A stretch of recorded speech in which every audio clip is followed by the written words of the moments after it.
Yes, इससे पहले मैंने आपको बताया है मूल्य शिक्षा का अर्थ और उसका ऐतिहासिक परिप्रेक्ष्य यानी historical background of value education, किस तरह से वैल्यू एजुकेशन की शुरुआत हुई और कैसे कैसे उसमें कुछ कुछ चेंजेस हुए। आज हम लोग चर्चा करेंगे सबसे पहले कुछ मूल्य शिक्षा के उद्देश्य, what are the objectives of value education, and then उन ऑब्जेक्टिव्स को फुलफिल करने के लिए what methods should be adopted, यानी मूल्य शिक्षा को पढ़ाने की कौन सी शिक्षण विधियां होती हैं। तो सबसे पहले मूल्य शिक्षा के उद्देश्य क्या है। मूल्य शिक्षा का उद्देश्य क्या है, इसको एक्चुअली डिसाइड करना थोड़ा सा डिफिकल्ट है, थोड़ा सा कॉम्प्लिकेटेड है, इसलिए क्योंकि मूल्य का जो अर्थ है, the meaning of values is itself complicated. वो स्वयं ही बहुत ही एक कठिन शब्द है, क्योंकि हर व्यक्ति मूल्य को अलग तरह से परिभाषित करता है। शुरू में ही हमने आपसे बताया था कि हर तरह के जो मानने वाले हैं, कोई जो दार्शनिक हैं उनका अलग मत है, मनोवैज्ञानिक हैं उनका अलग मत है, समाजशास्त्री हैं उनका अलग मत है। तो यानी हर क्षेत्र में अलग अलग तरह के व्यूज मिलते हैं अबाउट वैल्यूज। तो इसलिए जब मूल्यों का अर्थ अलग तरह के लोग अलग तरह से एक्सेप्ट करते हैं, तो इसलिए मूल्यों के उद्देश्य भी अलग अलग लोगों के लिए अलग अलग होगा। तो कितने तरह के यानी किस क्या क्या बेसिकली मूल्य शिक्षा के उद्देश्य हो सकते हैं, उस पर हम लोग मेनली चर्चा करेंगे। और इसके लिए अब जैसे प्राचीन समय में क्या होता था, जो बहुत समय पहले वैदिक कालीन शिक्षा और उसके पहले पूरी शिक्षा जो है धर्म पे, दर्शन पे आधारित होती थी। It was based on religion and philosophy mainly.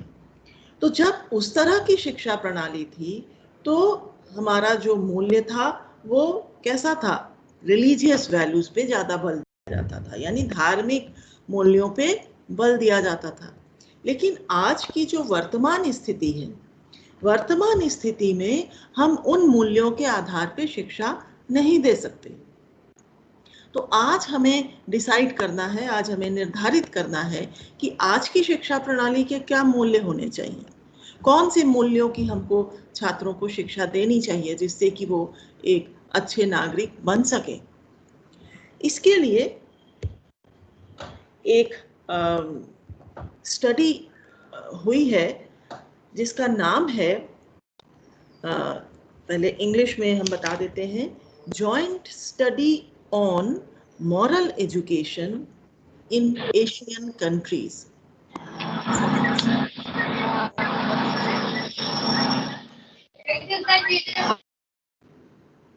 In Asian countries,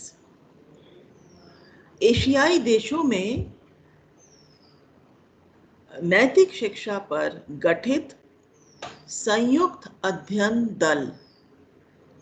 एशियाई देशों में नैतिक पर गठित संयुक्त अध्ययन दल। इस स्टडी के अनुसार कुछ मूल्य शिक्षा के उद्देश्य बताए गए हैं और हम लोग उन्हीं उद्देश्यों पे पहले चर्चा करेंगे।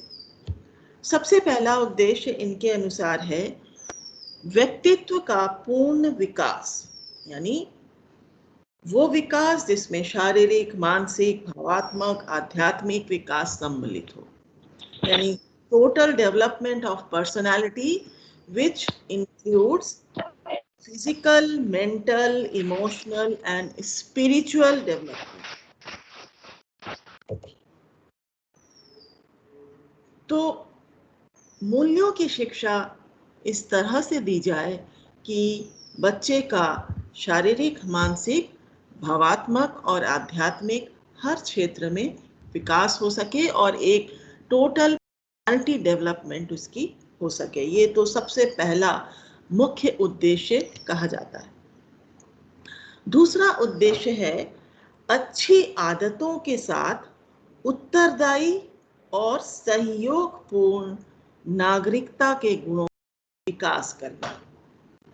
अच्छी आदतें क्या हैं? हमारे good habits. It should develop good habits. It should develop responsibility, feeling of responsibility, feeling of cooperation and citizenship. यानी हम अपने कार्य के प्रति, अपने ड्यूटीज के प्रति उत्तरदायित्व की भावना हम फील करें। हमारी रिस्पॉन्सिबिलिटी क्या है, कैसे हम एक दूसरे के साथ मिलजुल के कार्य कर सकें, सहयोग की भावना हो और हमारे अंदर नागरिकता के गुणों का विकास हो सके। यानी एक प्रॉपर सिटीजनशिप हमारे अंदर डेवलप हो सके। ये बहुत ज़रूरी है और ये मूल्य शिक्षा के माध्यम से करने की आवश्यकता है। तीसरी जो उद्देश्य है वो है बालक में या छात्र में व्यक्ति एवं समाज के प्रति सम्मान की भावना विकसित करना। यानी to develop respect towards humanity and society. यानी पूरे मनुष्य जाति के प्रति हमारे अंदर सम्मान की भावना हो। ऐसा ना हो कि हम अपने केवल दोस्तों के प्रति, अपने परिवार के प्रति सम्मान की भावना रखें और दूसरों के प्रति हम किसी प्रकार का कोई उसकी भावना न रखें। ऐसा नहीं होना चाहिए। तो हमें अपने पूरे समाज, पूरे मानव जाति के प्रति एक सम्मान की भावना, रेस्पेक्ट की भावना, रिगार्ड की भावना हमारे अंदर होना चाहिए। चौथा है बालक में लोकतांत्रिक सोच का विकास करना। लोकतांत्रिक सोच किसे कहते हैं? It is democratic thought. हम एक लोकतांत्रिक देश में हैं, हमारा जो देश है वो डेमोक्रेटिक कंट्री है, तो हमारे अंदर लोकतांत्रिक भावनाओं को भी जागृत करने की आवश्यकता है और इसके लिए हमें बताना है कि लोकतांत्रिक भावनाएं क्या हैं और फिर हम उसे शिक्षा के द्वारा जागृत करें। इसके अलावा है समस्त धर्मों के प्रति एक उचित सम्मान की भावना। यानी रिस्पेक्ट टुवर्ड्स ऑल रिलीजियंस। यानी हमें अपने धर्म को तो सम्मान करना ही है, साथ साथ हमें दूसरे धर्मों का भी सम्मान करना आना चाहिए। ऐसा ना हो कि हम केवल अपने धर्म का सम्मान करें और दूसरों के धर्म को नेग्लेक्ट करें या नेग्लेक्ट या मतलब उसको अच्छा ना माने या उसकी बुराई करें। ऐसा ना करें। तो हमारे अंदर हर धर्म के प्रति सम्मान की भावना भी चाहिए। फिर है देशभक्ति एवं राष्ट्रीय एकता की भावना का विकास। यानी देशभक्ति, पेट्रियोटिज्म एंड राष्ट्रीय एकता है नेशनल यूनिटी। कि हमारे अंदर कुछ अपने देश के प्रति भक्ति की भावना हो। नेशनल, राष्ट्रीय एकता को बनाए रखने के लिए हमें क्या करना चाहिए, इसकी शिक्षा भी मूल्य शिक्षा से दी जा सकती। इसके अलावा सामाजिक, राष्ट्रीय एवं अंतरराष्ट्रीय स्तर पर भाईचारे की भावना का विकास। यानी social, national and international brotherhood to be developed. यानी अंतरराष्ट्रीय भाईचारे की भावना का विकास करना, international brotherhood to be developed through value education. और लास्टली नैतिक सिद्धांतों के आधार पर उचित निर्णय लेने की क्षमता का विकास करना। To develop ability to take right decision according to moral principles, moral values. जो हमारे नैतिक सिद्धांत हैं उसके आधार पर हमारे अंदर इतनी क्षमता विकसित हो सके कि हम सही डिसीजन, सही निर्णय ले सकें। बहुत परिस्थितियां ऐसी आती हैं कि हमें कोई डिसीजन लेना पड़ता है, कोई निर्णय लेना पड़ता है, तो हमारे अंदर ये योग्यता, ये एबिलिटी डेवलप हो कि हम सही निर्णय सही समय पर ले सकें। तो ये मुख्य रूप से इस स्टडी के अनुसार मूल्य शिक्षा के उद्देश्य हैं। और मूल्य शिक्षा का ये जो उद्देश्य बताया गया, इसी के आधार पर हमारे देश में मूल्य शिक्षा दी जा रही है। और इस मूल्य शिक्षा के द्वारा जो मुख्य रूप से शारीरिक, मानसिक, आध्यात्मिक, भावात्मक, सौंदर्यात्मक यानी physical, mental, social, emotional, spiritual, aesthetic, all development is possible. तो इसी के द्वारा हम इन सभी क्षेत्रों के विकास की बात कर सकते हैं। क्योंकि केवल अगर हम शिक्षा का उद्देश्य ये कहें कि हमें ज्ञान देना है, अपने सिलेबस को पूरा करना है, एग्जाम देके डिग्री प्राप्त करनी है, तो वो पूरी शिक्षा नहीं है। तब तक नहीं है जब तक आपका टोटल पर्सनालिटी डेवलपमेंट नहीं होता। और इस टोटल पर्सनालिटी डेवलपमेंट में मूल्य शिक्षा का एक बहुत बड़ा रोल है।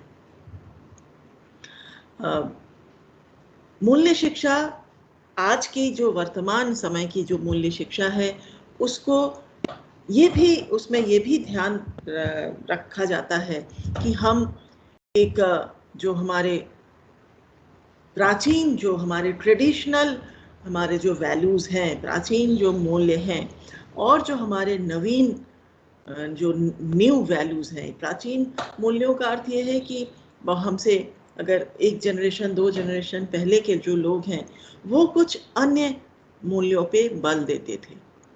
आज की जो परिस्थिति है, आज का जो समाज है, हो सकता है कि उन सभी मूल्यों को आज हम मानने में समर्थ ना हो।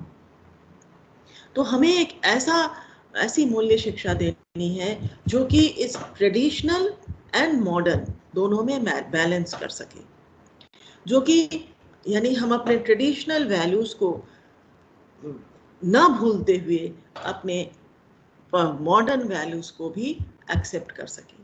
ऐसा ना हो कि हम केवल तकनीकी और साइंटिफिक डेवलपमेंट को इतना पकड़ लें कि हम अपने ट्रेडिशनल वैल्यूज को भूल जाएं। ऐसा नहीं है कि हमें मॉडर्न वैल्यूज को नहीं एक्सेप्ट करना है, मॉडर्न वैल्यूज को हम एक्सेप्ट करें, क्योंकि उसके अलावा हम मॉडर्न युग में नहीं रह पाएंगे। मॉडर्न जो सोसाइटी है उसके अकॉर्डिंगली हम नहीं रह पाएंगे। तो इसलिए हमें मॉडर्न वैल्यूज को एक्सेप्ट करना है, लेकिन कोशिश ये करना है कि हम अपने ट्रेडिशनल वैल्यूज को भी साथ लेकर चलें, उनको पीछे न छोड़ दें।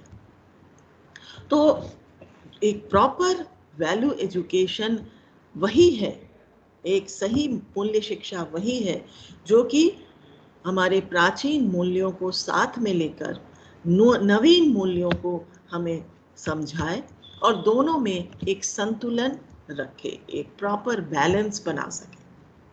तभी हम इस नए युग में अपने को एडजस्ट कर सकेंगे।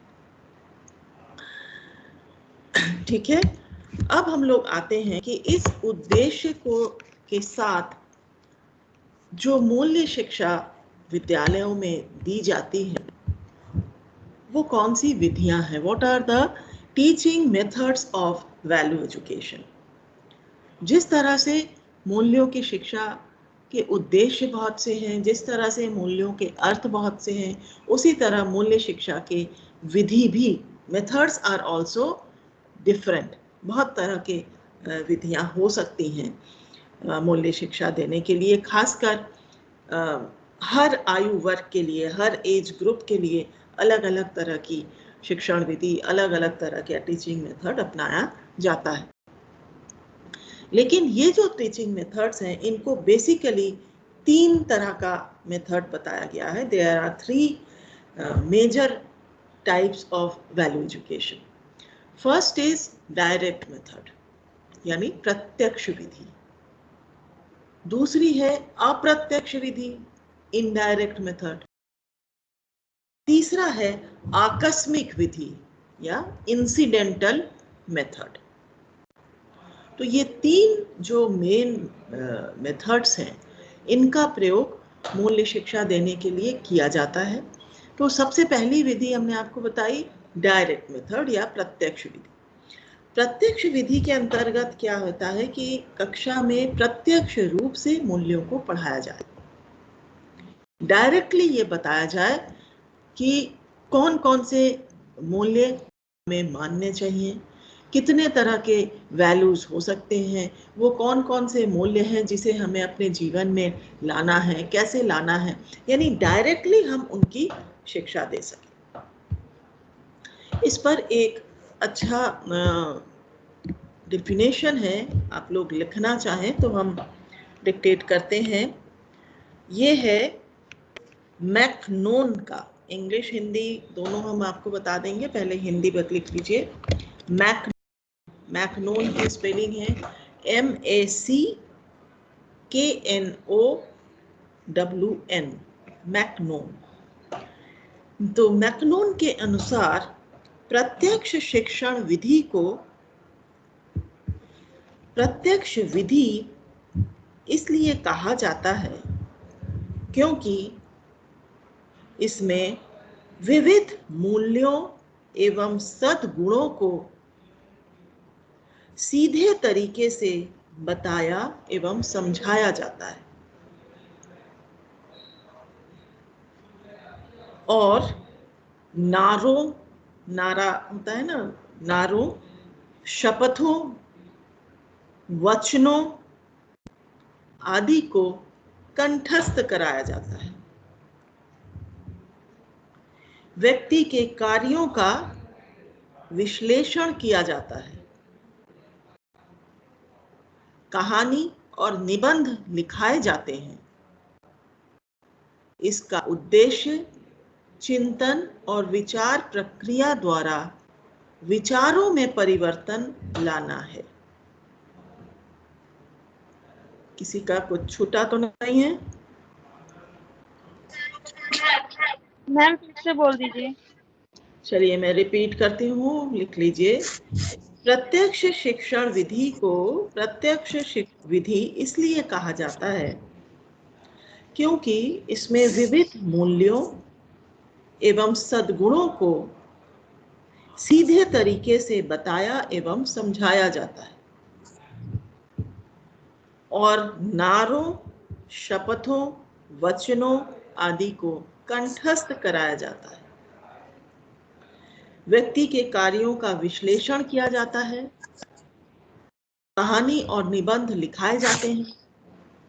इसका उद्देश्य चिंतन और विचार प्रक्रिया द्वारा विचारों में परिवर्तन लाना है। ठीक है? Now right in English. कोई है इंग्लिश लिखने वाला? दीक्षा है शायद। Yes, ma'am. Okay. The direct method is so known because of its attempt to instill various virtues by centering attention very directly upon them through discussing and illustrating them, comma, memorizing and reciting slogans, oaths, pledges, and golden text, etc. that suggest them analyzing men's action and events to discover them, writing essays and stories, emphasizing them and applying them directly to the lives of pupils. It aims at changing the whole process through the development of thinking and reasoning. चलिए, अगर छूट भी गया हो तो मैं आपको recording भेज दूंगी, तो आप देख लीजिए, ठीक है। तो जो प्रत्यक्ष विधि है, इसमें हमें डायरेक्टली ये बताना होता है, डायरेक्टली थ्रू, जैसे इसमें बताया गया कि कुछ स्लोगन्स के द्वारा, कुछ ऐसे जो राइटअप्स हैं या से जो कुछ प्लेजेस हैं, इनके द्वारा हमें डायरेक्टली बताना पड़ता है कि मूल्य क्या है और कैसे हमें इनको अपनाना चाहिए। लेकिन इस डायरेक्ट मेथड के कुछ दोष होते हैं। दोष ये है कि मूल्य शिक्षा एक्चुअली केवल बताने से नहीं आती है, कि हम बच्चों को बताते रहें ये मूल्य है, ऐसा करना चाहिए, ऐसा करना चाहिए। तो केवल theoretical education is not enough. तो हमें इसको क्रियात्मक रूप में देने की आवश्यकता है। प्रैक्टिकली हमें उन्हें ये फील करवाने की आवश्यकता है कि हम कैसे इन मूल्यों को अपने जीवन में ला सकते हैं। इसलिए डायरेक्ट मेथड बहुत ज़्यादा यूजफुल नहीं होता, क्योंकि इसमें बच्चे केवल थियोरिटिकल चीज़ों को याद करते हैं और उसे वो अपने जीवन में कितना लाते हैं, ये समझना बहुत कठिन है। इसलिए डायरेक्ट मेथड के बाद जो मेथड आता है वो है इनडायरेक्ट मेथड या अप्रत्यक्ष विधि। अब अप्रत्यक्ष विधि क्या है और कैसे हम इसको अपने कक्षा शिक्षण में यूज कर सकते हैं? तो मूल्य शिक्षा की जो अप्रत्यक्ष विधि है, ये प्रत्यक्ष रूप से न देकर अप्रत्यक्ष रूप से दी जाती है, जैसा इसके नाम से ही समझ में आता है। इसमें किया ये जाता है कि हर विषय में, जो भी विषय हम पढ़ा रहे हैं, जो भी सब्जेक्ट बच्चे को पढ़ाया जा रहा है, चाहे वो लैंग्वेज हो, सोशल स्टडीज हो, सिविक्स हो, नागरिक शास्त्र हो, तो हर विषय में कोशिश ये करनी चाहिए कि हम इनडायरेक्टली बच्चों को मूल्यों की शिक्षा भी देते चले। अब फॉर एग्जाम्पल नागरिक शास्त्र है, आप सिविक्स पढ़ाते हैं बच्चों को, तो सिविक्स के द्वारा हम बच्चों के अंदर नागरिकता के गुणों का विकास कर सकते हैं। उनके अंदर उनकी क्या अपने समाज के प्रति, अपने देश के प्रति उनकी क्या रिस्पॉन्सिबिलिटी है, क्या ड्यूटीज़ है, क्या उनके राइट्स हैं, उनकी क्या, तो इन सब चीज़ों के बारे में बच्चों को बता सकता है। आगे आपका एक टॉपिक भी है ह्यूमन राइट्स एंड ड्यूटीज़। तो ह्यूमन राइट्स, मानव अधिकार क्या है और मानव अधिकार शिक्षा के द्वारा हम उनको दे सकते हैं। तो नागरिक शास्त्र एक बहुत अच्छा क्षेत्र है जिसमें हम बच्चों के अंदर नागरिकता के गुणों का प्रॉपर विकास कर सकते हैं। यानी qualities of citizenship can easily B developed through the education of civics, political science.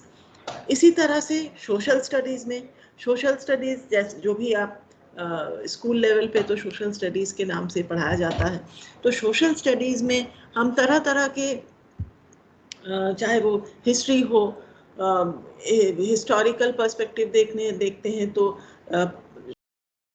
पहले के बहुत महापुरुष हुए हैं, उनकी जीवनियाँ अपने सिलेबस में ला सकते हैं, या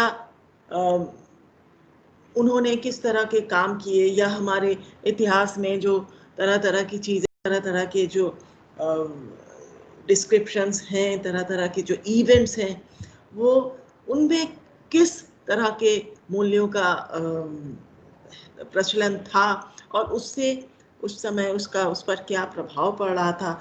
यानी कोशिश ये करनी चाहिए कि हम विभिन्न विषयों में जो छुपे हुए मूल्य हैं, जो छुपे हुए वैल्यूज हैं, उन्हें भी छात्रों को बताने की कोशिश करें। जैसे लैंग्वेज है, किसी भी लैंग्वेज को हम पढ़ा रहे हैं, चाहे वो इंग्लिश हो, हिंदी हो, संस्कृत हो, कोई भी लैंग्वेज हो, तो वो जो लैंग्वेज केवल लिखना ही काफ़ी नहीं होता है, उसका प्रॉपर स्पोकन लैंग्वेज भी बहुत ज़रूरी है। और जब हम स्पोकन लैंग्वेज सिखाते हैं तो हमें सही भाषाओं का प्रयोग करना भी सिखाना है, कि हमें किस जगह पे किस तरह की भाषा का प्रयोग करना है, किसके साथ किस तरह का भाषा का प्रयोग करना है। एक जैसे बहुत सिंपल सा हिंदी में यूज होता है, इंग्लिश में तो इसकी प्रॉब्लम नहीं होती है। हमें किसको आप बोलना है, किसको तुम बोलना है, किसको तू बोलना है, ये जानना भी बच्चे के लिए जरूरी है।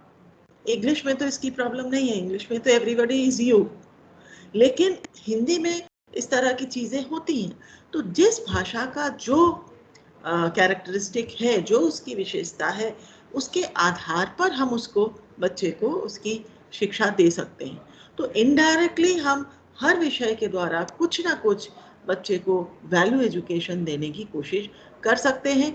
और अगर इसे हमें सिलेबस में ही इसको ऐड किया जाए कि कुछ कुछ वैल्यूज को हम कैसे किस चैप्टर में किस तरह के वैल्यूज डेवलप किए जा सकते हैं, तो वो और भी अच्छा हो सकता है। लेकिन इस तरह का कुछ अभी सिलेबस में ऐड नहीं किया गया है फॉर्मली, लेकिन इनफॉर्मली अप्रत्यक्ष रूप से तो इस तरह की शिक्षा दी जा सकती है। ये काफ़ी कुछ शिक्षक पर भी निर्भर करता है कि वो कैसे मूल्य की शिक्षा छात्र को दे दे। ये बहुत ज़्यादा फॉर्मल एजुकेशन नहीं है, लेकिन फॉर्मल एजुकेशन में भी कुछ इनफॉर्मल इंफॉर्मेशंस, कुछ इनफॉर्मल एजुकेशन भी दिया जा सकता है। और उसके आधार पे हम एक अपने क्लासरूम के क्लाइमेट को, अपने कक्षा के वातावरण को इस तरह का तैयार करें कि बच्चों के अंदर अच्छे मूल्यों का विकास हो सके। ये भी बहुत ज़रूरी है कि एक छात्र का, एक कक्षा का वातावरण कैसा है। यानी वातावरण का क्या अर्थ है, गर्म और ठंड से इसका मतलब नहीं है, लेकिन एक what is the atmosphere of classroom. Classroom का एक क्लाइमेट होता है, एक कक्षा का एक सही वातावरण होता है। और सही वातावरण अगर शिक्षक तैयार कर सकता है, क्रिएट कर सकता है, तो वो छात्रों में बहुत कुछ चीज़ों को डेवलप कर सकेगा। अब तीसरा मेथड है आकस्मिक विधि या इंसिडेंटल मेथड। इंसिडेंटल मेथड का क्या अर्थ है कि विद्यालय में, स्कूल में कभी कभी ऐसे इंसिडेंट्स होते हैं, कुछ कुछ ऐसी घटनाएं होती हैं जिसके आधार पर या जिसको बेस बनाकर भी हम आकस्मिक रूप से मूल्य शिक्षा छात्रों को देते हैं। जैसे एक फॉर एग्जांपल स्कूल में, छोटे बच्चों के स्कूल में मान लीजिए किसी बच्चे को कैंपस में कुछ 1 रुपया मिल जाता है। वो उस रुपए को उठाता है और जाके प्रिंसिपल को देता है या अपने टीचर को दे देता है। तो टीचर को क्या करना चाहिए? अगर वो टीचर या प्रिंसिपल पूरे असेंबली में, जब स्कूल की असेंबली होती है, और अगर ना भी हो, कम से कम क्लासरूम में अगर टीचर सबके सामने ये अनाउंस करे, ये पब्लिकली बोले कि इस छात्र ने ऐसा किया है, उसको शाबाशी दे उसके इस कार्य के लिए। ये हम नहीं कह रहे हैं कि उसको कोई प्राइज दे, लेकिन कम से कम वर्बल एक प्राइज तो मिल ही सकता है, उसको शाबाशी दी जा सकती है। उसको इससे क्या होगा, वो और ज़्यादा मोटिवेट होगा। केवल वही नहीं होगा, विद्यालय के जो छात्र हैं वो भी मोटिवेट होंगे कि अगर हम ऐसा कार्य करते हैं, क्योंकि ये एक अच्छा कार्य है, अगर हम ऐसा कार्य करते हैं तो हमको भी सबके सामने शाबाशी मिल सकती, मेरा भी रिकॉग्निशन हो सकता है। हर बच्चा चाहता है कि लोग उसको पहचानें, लोग उसके बारे में अच्छी बात कहें। तो इस तरह से ये एक इंसिडेंटल वैल्यू एजुकेशन, यानी आकस्मिक रूप से भी हम बच्चों को मूल्यों की शिक्षा दे सकते हैं अगर इस तरह की कोई परिस्थिति हमारे सामने आती है। इसके विपरीत कभी कभी किसी चीज पे दंड देकर भी मूल्यों की शिक्षा हो सकती है। जैसे किसी बच्चे ने कोई गलत कार्य किया, किसी ने किसी बच्चे की कोई चीज चुरा ली, और जब उसके बारे में टीचर को पता लगता है, तो ऐसा नहीं है कि हम उस बच्चे को बहुत सख्त कोई दंड दें, लेकिन अगर आप सबके सामने उस बच्चे को थोड़ा सा भी डांटें तो बच्चे के अंदर ये भय उत्पन्न होगा कि अगर हम आगे से ऐसा करते हैं तो हमें सबके सामने इस तरह से मेरी बेइज्जती या मेरा इंसल्ट हो सकता है। तो उस डर से हमेशा बच्चे मुख्य रूप से, हमने आपको साइकोलॉजी पढ़ते हुए सेकेंड ईयर में भी आपने पढ़ा होगा कि हर कार्य को करने का एक बहुत जरूरी चीज होता है, वो है मोटिवेशन, प्रेरणा। तो हमको जो प्रेरणा मिलती है वो दो चीजों से मिलती है। एक हमारे किसी चीज के पुरस्कार से मिलती है कि हमें इसके लिए कोई क्या हमको प्राइज दे रहा है, पॉजिटिव एक मोटिवेशन होता है, और एक नेगेटिव मोटिवेशन होता है कि हमको दंड मिल रहा है। अगर हमको दंड मिल रहा है, हमें कोई सजा मिल रही है, तो उसका भी असर पड़ता है। तो बच्चे दोनों चीजों से कार्य करने के लिए प्रेरित होते हैं।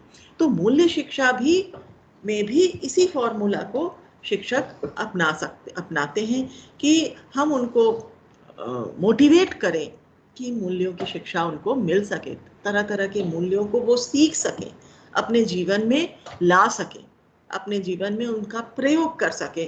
और वो तभी प्रयोग करेंगे जब उनके अंदर ये मोटिवेशन होगा, जब ये उनके अंदर एक प्रेरणा आएगी कि हम अगर अच्छा काम करते हैं तो हमारी तारीफ होती है, अगर हम कोई गलत काम करते हैं तो हमें दूसरों के सामने बेइज्जत होना पड़ता है या हमें दंड मिल सकता है। तो इसलिए ये जो आकस्मिक विधि है, ये भी हमारे विद्यालय की शिक्षा में, स्कूल एजुकेशन में बहुत यूजफुल साबित होती है। और इसका प्रयोग अक्सर शिक्षक या विद्यालय के जो अन्य मेंबर्स हैं, चाहे वो प्रिंसिपल हो या कोई और हो, तो वो इनका प्रयोग कर सकता है। तो ये मुख्य 3 विधियां हैं मूल्य शिक्षा की, जिसके द्वारा हम कक्षा शिक्षण में मूल्य शिक्षा दे सकते हैं। इसके अलावा कुछ छोटी और विधियां हैं जिनका प्रयोग भी हमारे शिक्षा प्रणाली में किया जाता है। इसमें से एक है प्रत्ययात्मक विधि, कंसेप्चुअल मेथड। प्रत्ययात्मक का अर्थ क्या होता है कि हम किसी चीज के प्रत्यय को सामने रख के, किसी कॉन्सेप्ट को सामने रख के उस पर चर्चा करें। जैसे एक है सत्य, अहिंसा, ट्रुथ और नॉन वायलेंस। जैसे मान लीजिए केवल हम अहिंसा की बात करते हैं, नॉन वायलेंस की बात करते हैं, तो एक दिन हम क्लास में नॉन वायलेंस का टॉपिक ले लें और उस पर डिस्कशन करें। टीचर भी बताए और स्टूडेंट से भी ये कहा जाए कि वो इस बारे में अपने व्यूज दें। इसी तरह और भी बहुत से टॉपिक हो सकते हैं। ब्रदरहुड हो सकता है, भाईचारा हो सकता है, सुंदरता यानी ब्यूटी, आपके अनुसार सुंदरता क्या है, साहस, करेज, कोऑपरेशन, इस तरह के जो टॉपिक्स हैं, इस तरह के जो कॉन्सेप्ट हैं, उस पर चर्चा क्लास में की जा सकती है। कभी कभी किसी एक टॉपिक को ले लें और उस पर हम डिस्कशन करें, तो उसके द्वारा भी बच्चों के अंदर इस तरह के मूल्यों का विकास हो सकता है। एक और विधि है, इसको कहते हैं जीवनी परक विधि, बायोग्राफिकल मेथड। जीवनी परक का क्या है कि मूल्य शिक्षा के लिए किसी महान व्यक्ति की जीवनी या उनकी आत्मकथा, ऑटोबायोग्राफी का भी अध्ययन किया जा सकता है। तो किसी महापुरुष की जीवनी सुनाई जाए और उनके जीवन से हमको क्या शिक्षा मिलती है, ये छात्रों को बताया जाए, या उनकी जो ऑटोबायोग्राफी है उसमें उनकी जो आत्मकथा है वो भी क्लास में पढ़ाया, डिस्कस किया जा सकता है, और उनके जीवन से हमको क्या शिक्षा मिलती है इसके बारे में भी चर्चा की जा सकती है। इसके अलावा एक विधि है कहानी कथन विधि, स्टोरी टेलिंग मेथड। यानी कक्षा में कुछ ऐसी कहानियां सुनाई जाए, खासकर प्राइमरी एजुकेशन में ये बहुत यूजफुल है कि छोटे बच्चों को तरह तरह की कुछ ऐसी कहानियाँ सुनाई जाएं जो कि जिसमें कुछ मॉरल वैल्यूज़ हों, कुछ नैतिक शिक्षा जिसके द्वारा दी जा सके। वैसे भी आप सभी जानते होंगे कि जो स्कूल में नैतिक शिक्षा दी जाती है उसमें क्या होता है, कुछ छोटी छोटी कहानियाँ होती हैं और कहानी के बाद इससे हमें क्या शिक्षा मिलती है ये बताया जाता है। तो उसी तरह की कोई छोटी कहानी क्लास में किसी दिन जैसे शिक्षक ने बताया, सुनाया और फिर उस कहानी पर चर्चा की जाए कि इस कहानी से हमें क्या शिक्षा मिली, कौन से हमारे ऐसे उसमें वैल्यूज़ हैं, कौन से ऐसे मूल्य हैं जिनका हमें अपने जीवन में प्रयोग हम कर सकते हैं, हमें करना चाहिए। तो कहानी सुनाने के द्वारा भी हम बच्चे को मूल्य शिक्षा दे सकते हैं। एक विधि और है, इसको कहते हैं भूमिका निर्वहन विधि, रोल प्ले मेथड। भूमिका निर्वहन का अर्थ क्या है कि हम क्लास में एक ऐसा तैयार करें बच्चों को कि वो किसी एक पर्टिकुलर व्यक्ति की भूमिका करें क्लास में।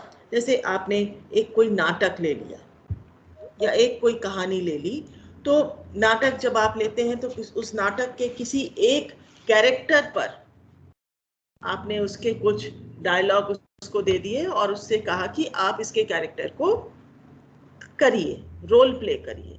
आप लोग को याद होगा लास्ट ईयर हम कुछ रोल प्ले हुआ था, शायद इंग्लिश डिपार्टमेंट में हुआ था, एक बार हमने भी करवाया है 1 आध साल पहले।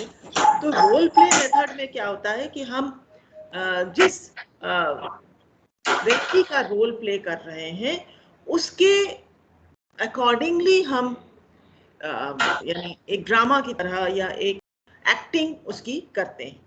तो जब हम उसकी एक्टिंग करते हैं तो उसमें जो उसके अंदर जो वैल्यूज हैं, उसके अंदर जो अच्छाइयाँ हैं, उनको हम जानने की कोशिश करते हैं। तो रोल प्ले मेथड भी एक अच्छा मेथड है। तो ये बहुत सी विधियां हैं। इसके अलावा भी क्लास में डिस्कशन के द्वारा, आजकल तो योगा एंड मेडिटेशन के द्वारा भी मूल्य शिक्षा काफ़ी दी जा रही है और दी जा सकती है। तो डिस्कशन भी एक बहुत अच्छा जरिया है जिसमें ग्रुप डिस्कशन भी करवाया जा सकता है। क्लास में एक टॉपिक ले लिया गया और उस पर हम ग्रुप डिस्कशन करवाएं कि लोगों की उसमें क्या राय है। जैसे एक टॉपिक हो सकता है इंटरनेशनल अंडरस्टैंडिंग या अंतर्राष्ट्रीय सद्भावना। तो अंतर्राष्ट्रीय सद्भावना पे हम ग्रुप डिस्कशन करवा सकते हैं। 2 ग्रुप बना दें और दोनों ग्रुप के लोग अपने अपने विचार उसमें प्रेजेंट करें। तो इससे बच्चों के अंदर, स्टूडेंट्स के अंदर उस एस्पेक्ट को, उस थ्योरी को जानने की भी उत्सुकता होगी। वो उनके अंदर ये एक लर्निंग भी होगा, वो समझेंगे भी कि व्हाट इज इंटरनेशनल अंडरस्टैंडिंग और उसको करने के लिए हमें क्या करना चाहिए, कैसे हम अंतर्राष्ट्रीय सद्भाव को बढ़ा सकते हैं, उसको विकसित कर सकते हैं। तो ये सारी विधियां जो मूल्य शिक्षा की हैं, ये हमारे विद्यालय में, स्कूल्स में, कॉलेजेस में इनका यूज़ किया जा रहा है। कहीं ना कहीं हम किसी ना किसी रूप में छात्र को मूल्य शिक्षा देने की कोशिश कर रहे हैं। ठीक है, तो ये आपके विधियां हैं मूल्यों की, मूल्य शिक्षा की। किसी को कुछ पूछना है तो पूछिए, अदरवाइज आपका टाइम तो हो रहा है। मैम प्रत्यात्मक विधि एक बार और बता दीजिए। प्रत्यात्मक का अर्थ होता है प्रत्यय, प्रत्यय का अर्थ होता है कॉन्सेप्ट, यानी किसी चीज के कॉन्सेप्ट को समझना। जैसे एक छोटी चीज हमने बताई ना आपको, अहिंसा, इट इज, अहिंसा एक प्रत्यय है, एक कॉन्सेप्ट है, ये केवल एक शब्द नहीं है। यानी उस कॉन्सेप्ट को समझाने की कोशिश कि अहिंसा क्या है, कैसे हम अहिंसा का पालन कर सकते हैं। तो हम किसी एक कॉन्सेप्ट को ले सकते हैं, किसी एक ऐसे प्रत्यय को ले सकते हैं। सद्भावना क्या है, प्रेम क्या है, सुंदरता क्या है, हम किस चीज, कैसे हम फील करें कि क्या चीज सुंदर है। सारी चीजें जो है एक एक प्रत्यय है और हम उस प्रत्यय को लेकर, उस टॉपिक को लेकर, जैसे एक सिंपल भाषा में एक टॉपिक है और उस टॉपिक को जब हम डिस्कस करेंगे तो बच्चे के अंदर उस प्रत्यय के प्रति, उस कॉन्सेप्ट के प्रति एक सही धारणा उत्पन्न होगी। ठीक है, थैंक यू मैम। और कुछ?